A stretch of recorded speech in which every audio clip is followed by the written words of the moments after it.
Kalian perhatikan dulu.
Oke, nah setelah kalian melihat video yang ibu sajikan, ya, selanjutnya kalian diskusikan dengan teman kalian yang sudah ibu bagi kelompoknya.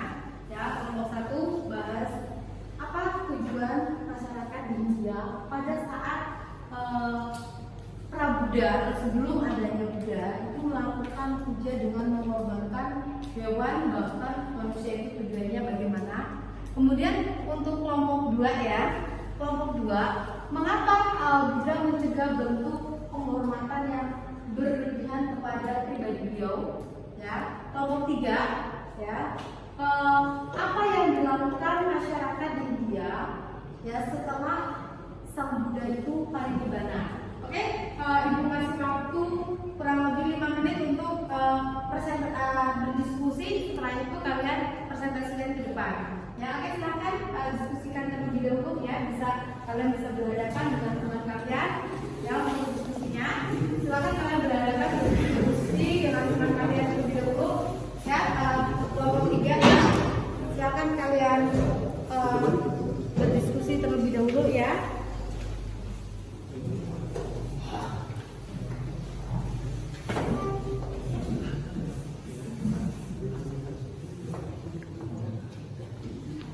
Bagaimana kelompok 2 sudah selesai atau belum? Ya. Kelompok kita kayaknya ketumpet deh Bu. Harusnya kelompok kita tuh kelompok 3. Ini kelompok 3. Oh ya, ya sudah paham. Ya sekarang kelompok 3 ya ini ya. Kelompok 3. Ini kelompok 1. Oke ya. Ini berarti kelompok 2 ya. Kelompok di situ kelompok 2 ya. Felix ya. Kelompok 2. Ya, udah selesai belum? Kelompok 1 udah selesai? Oh iya, jadi lagi ya, oke. Kelompok 3 yang udah selesai? Gimana? Jadi lagi ya.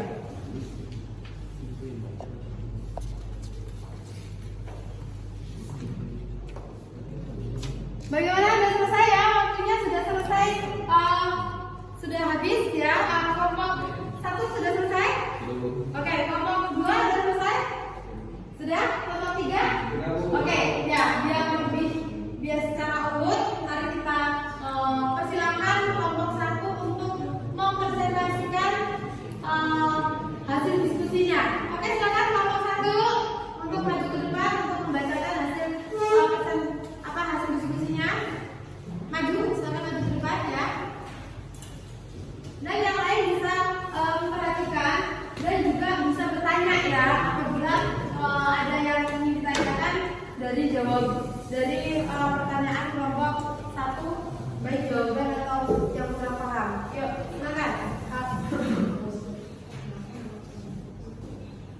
Kami dari kelompok 1 akan mempresentasikan tentang hasil diskusi kami. Perkenalkan, nama saya Stephen Chandrawirawan. Terus selanjutnya ada anggota bernama Sean, Arlen, dan Marvel. Marvel akan membacakan hasil diskusi kami. Tujuan masyarakat India pada zaman sebelum Buddha melakukan puja dengan mengorbankan hewan maupun manusia. Tujuannya agar para dewa menjadi senang dan tidak menjatuhkan malapetaka bagi manusia. Oke, ada kelompok lain yang ingin bertanya, boleh, atau menambahkan, boleh ya, menambahkan atau bertanya, boleh, silakan. Ada kelompok 2 atau kelompok 3? Boleh, kalau misalnya itu boleh bertanya atau menambahkan, boleh. Jelas dari jawaban kelompok 1? Jelas. Oke, ya. Jadi tujuannya adalah tadi untuk agar para dewa menjadi senang dan tidak menjatuhkan malapetaka bagi manusia. Oke, kita beri apresiasi.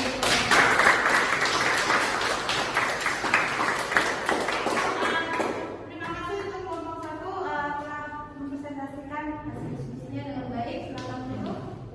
Sekian presentasi dari kelompok kami. Terima kasih. Apabila ada kata-kata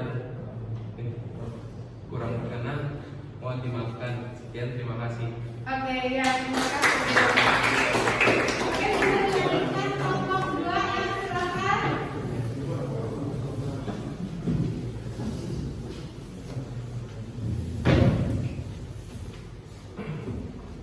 Selamat siang semuanya, saya dari kelompok 2 dan sebelum saya mulai membacakan hasil diskusi kami, saya akan memperkenalkan kepada saya. Saya akan Sadamita, di situ ada Leo, ada Jericho, dan juga ada Agnes. Mari kita mulai diskusi. Pertama, mengapa Buddha itu mencegah untuk penghormatan yang berlebihan terhadap diri pribadi beliau? Karena Sang Buddha sendiri mengatakan atau lebih menekankan untuk melakukan dhamma yang beliau ajarkan sebagai bentuk penghormatan yang paling tinggi. Karena dalam melaksanakan dhamma, beliau dapat mencapai pencerahan atau nibbana, bahkan juga dapat menghindari kita dari segala penderitaan. Sekian, terima kasih semuanya. Ada yang ingin bertanya? Tidak cukup.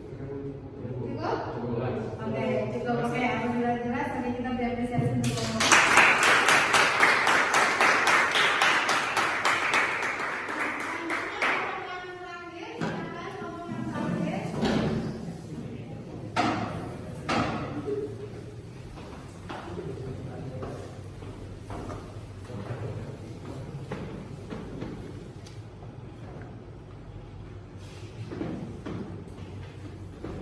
Selamat siang teman-teman. Sebelumnya namo buddhaya.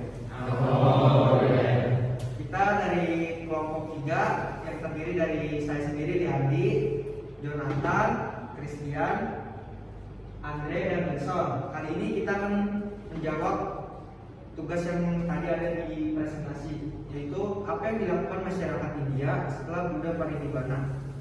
Pada saat itu, setelah kehilangan sang Buddha, masyarakat bingung melakukan puja. Kemudian ada seorang raja yang bernama Raja Bimbisara mengajak umat berkumpul di wihara untuk mengenang jasa-jasa dan teladan Buddha atau merenungkan kebajikan-kebajikan Tiratana untuk menggantikan kebiasaan muatak para umat beserta biku, membacakan parita di setiap pagi, sore, dan malam. Membaca parita atau dikenal saat ini kebaktian atau puja bakti. Sekian, terima kasih. Ada yang ditanyakan? Sudah cukup jelas. Oke, kita berapresiasi untuk kelompok.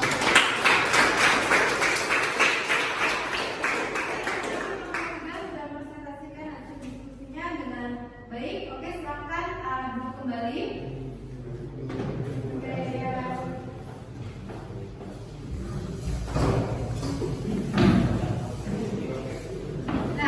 Benar sekali yang telah kalian jawab tadi dari presentasi tadi ya, yaitu puja pada zaman Prabuddha atau sebelum Sang Buddha, saat Sang Buddha, dan setelah Sang Buddha. Nah, apa sih sesungguhnya arti dari puja itu sendiri ya? Puja itu di sini dapat diartikan atau dapat dikatakan sebagai suatu penghormatan, ya.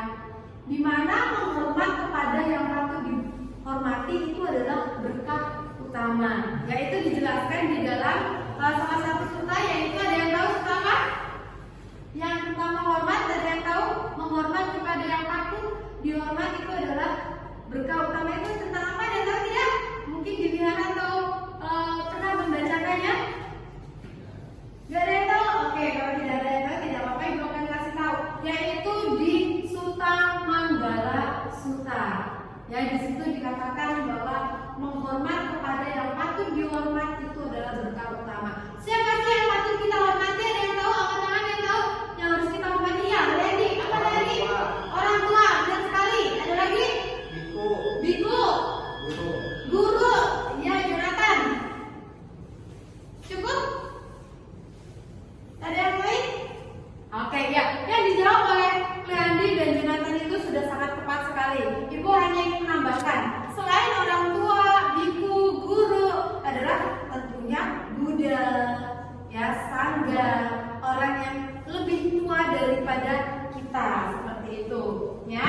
Nah, di sini ya, umat Buddha atau masyarakat Buddhis, ya, masyarakat Buddha ini bisa melakukan puja dengan beberapa cara, yaitu ada yang dengan anjali, ya, kemudian ada yang namaskara, ada yang pradaksina, ada udhana, ada yang bisa mempraktekkan anjali, sikap anjali. Ada yang bisa anjali dengan baik?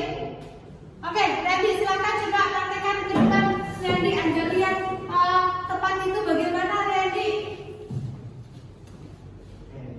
Anjali yang tepat itu tangan ada di depan dada dan jari tidak ada rongga sama sekali. Seperti ini. Oke, semuanya bisa coba lihat. Oke ya, jadi anjali itu merangkapkan kedua tangan kita di depan dada seperti halnya bunga teratai yang unjuk seperti itu. Oke, terima kasih ya Yanti ya sudah maju dengan menerapkan atau mendemonstrasikan anjali ya. Jadi semuanya sudah bisa ya tahu ya anjali ya. Oke, yang selanjutnya adalah namakara. Namakara itu yaitu kita bersujud dengan menyentuh 5 titik ya. Ada yang tahu tidak titiknya itu 5 itu apa aja? Kapan? Yang tahu? Ada yang tahu? Oke, apa Ken? Sebutkan aja Ken. Kepala jidat bu, kaki, siku, kaki, lima ya, telapak tangan, dan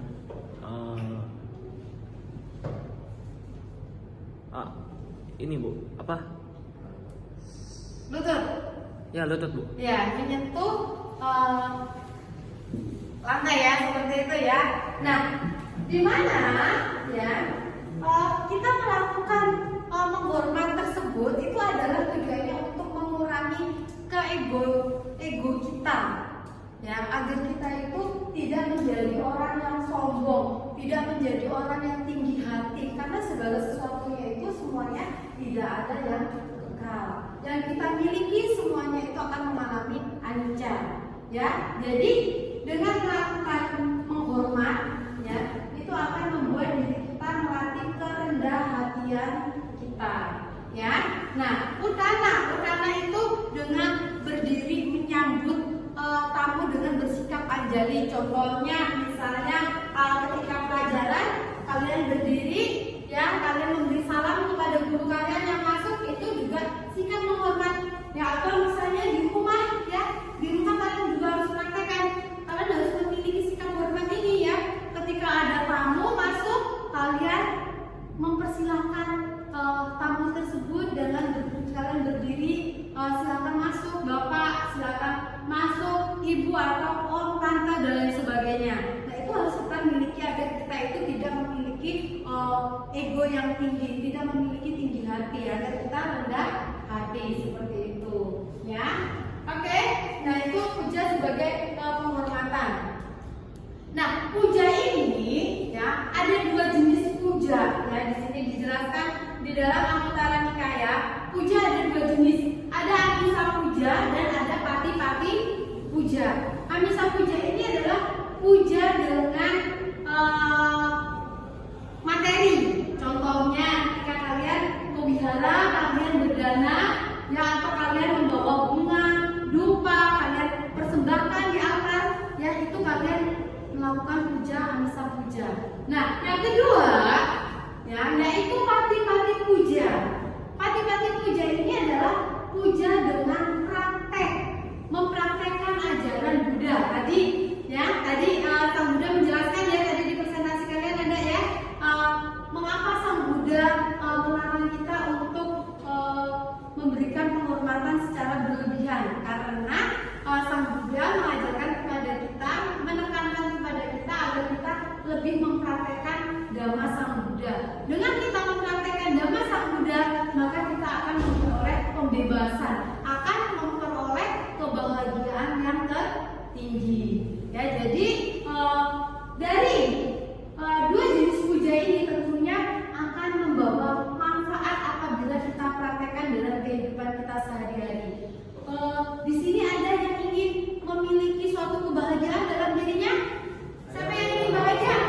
Semuanya ingin bahagia, ya. Benar sekali, oke, terima kasih. Semuanya ingin bahagia. Siapa yang ingin terlahir menjadi orang yang tampan? Karena ini semuanya laki-laki. Semuanya ingin tampan, ya, memiliki rupawan yang elok, ya. Kemudian kekuatan, siapa yang ingin memiliki kekuatan? Semuanya, ya. Itu adalah manfaat dari Amisa puja. Ayu wano sukang bala. Kita akan memiliki rupawan yang elok, kekuatan, kebahagiaan, ya, itu.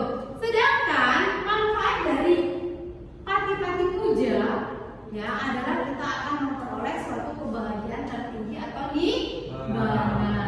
Ada yang tahu nibbana itu apaan sih? Ada yang tahu tidak nibbana apa? Gak ada yang tahu, lupa semuanya. Os, Felix, oke, Felix, apa Felix? Terbebas dari siklus penderitaan. Terbebas dari siklus penderitaan. Benar nggak? Yang dikatakan oleh Felix. Betul, Bu. Benar sekali, ya. Jadi di mana itu terbebas dari siklus penderitaan atau terbebas dari loba dosa moha, terbebas dari kelahiran, kematian, dan usia tua, seperti itu. Ya, itu manfaat yang akan kita peroleh ketika kita mempraktekkan Pati-pati puja. Semuanya bisa mempraktekkan Dhamma dalam kehidupan sehari-hari? Bisa.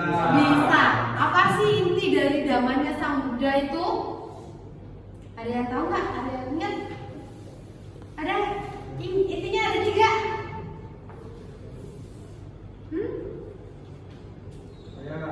Oke, Randy apa Randy? Randy lagi. Janganlah berbuat jahat. Janganlah berbuat jahat. Banyak perbuatan yang kebajikan. Melakukan banyak perbuatan baik. Sucikan hati dan pikiran. Sucikan hati dan pikiran. Itu adalah Pati-pati puja yang disarankan oleh Sang Buddha. Ya, harus kita praktekkan dalam kehidupan kita sehari-hari agar kita memperoleh kebahagiaan. Ya. Nah, di mana, ya, kita bisa melakukan puja itu pada saat ini dengan melakukan puja bakti. Ya, kita umat Buddha, kita hendaknya bisa mempraktekkan puja bakti dalam kehidupan kita. Yaitu puja bakti itu kalau umat Buddha itu berapa kali sih sehari? Dan tahu nggak? Kalau pada zaman Sang Buddha tadi ada yang tahu nggak? Kita sebagai umat Buddha kita mempraktekkan puja bakti berapa kali sih sehari? 3, Bu. 3 apa aja lagi? Pagi, sore, malam. Pagi, sore, malam. Itu untuk yang rajin. Oke, kita praktekkan. Bisa mempraktekkan puja 3 kali, pagi, sore, malam. Tetapi sesungguhnya, ya, Ibu pertegas kembali, ya, Ibu klarifikasikan, ya. Kita cukup 2 kali aja sesungguhnya, ya. Pagi dan sore hari kita bacakan pantang. Itu kita sudah melakukan puja, ya. Oke, ya, paham, ya. Nah, ini manfaat melakukan puja bakti, ya, atau puja, ya, melakukan puja, ya. Ini tadi beda. Ya, ini manfaat melakukan puja bakti akan menambah keyakinan kita, meningkatkan keyakinan kita atau sadar kita kepada Buddha, Dhamma, dan Sangha. Yang kedua, kita akan memiliki pengendalian diri, baik ucapan kita untuk tidak mengucapkan hal-hal yang tidak baik, mengendalikan diri perbuatan kita ya, agar kita tidak melakukan perbuatan yang buruk seperti itu.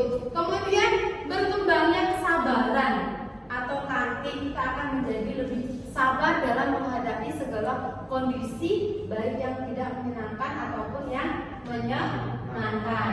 Kemudian yang selanjutnya yaitu berkembangnya Brahma Vihara, ya, yaitu metta, karuna, mudita, dan UPK. Yang selanjutnya berkembangnya perasaan puas, ya, atau yang disebut sebagai santuti, puas terhadap apa yang kita miliki. Yang terakhir akan berkembangnya kebahagiaan. Nah, setelah mengetahui manfaat ini, apakah yang akan kalian lakukan? Coba ibu ingin tahu apa yang akan kalian lakukan setelah mempelajari materi puja ini. Ayo, siapa yang ingin melakukan refleksi diri setelah mempelajari puja ini? Ingin apa seperti itu? Bagaimana? Ibu, Ngendi lagi, astaga, yang di luar biasa. Ayo, ngendi apa? ingin mempraktikkan sila dengan baik. Ingin mempraktekkan sila dengan baik. Oke, boleh. Apa lagi? Ingin rajin lebih apa lagi? Rajin kebaktian.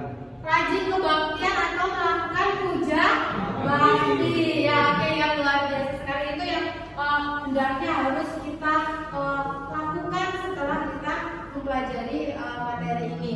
Nah, selanjutnya ibu akan memberikan PR ya untuk kalian di rumah ya. Materi kita pada hari ini kita sampai di sini ya. Kalian membuat mapping ya, yaitu tentang manfaat puja seperti itu, seperti yang biasanya ya, kalian membuat mapping manfaat puja itu seperti apa seperti itu. Nah, oke, demikian pertemuan kita pada hari ini ya. Semoga saja kita bisa mempraktekkan Dhamma Sang Buddha ini yang indah pada awalnya, indah pada pertengahannya, indah pada akhirnya, dan selalu memiliki sikap yang santun, menghormati siapa yang patut dihormati, orang tua kita, guru-guru kita, orang yang lebih tua dari kita, dan orang yang melaksanakan sila. Nah, apalagi kalian sebagai seorang pelajar, kalian harus memiliki sikap hormat ini kepada siapapun. Oke, terima kasih atas perhatiannya. Ibu akhiri, Satya-Watu, Namo Buddhaya. Oke, kita tutup dengan doa. Silakan tadi yang buka siapa? Tutup dengan doa kembali.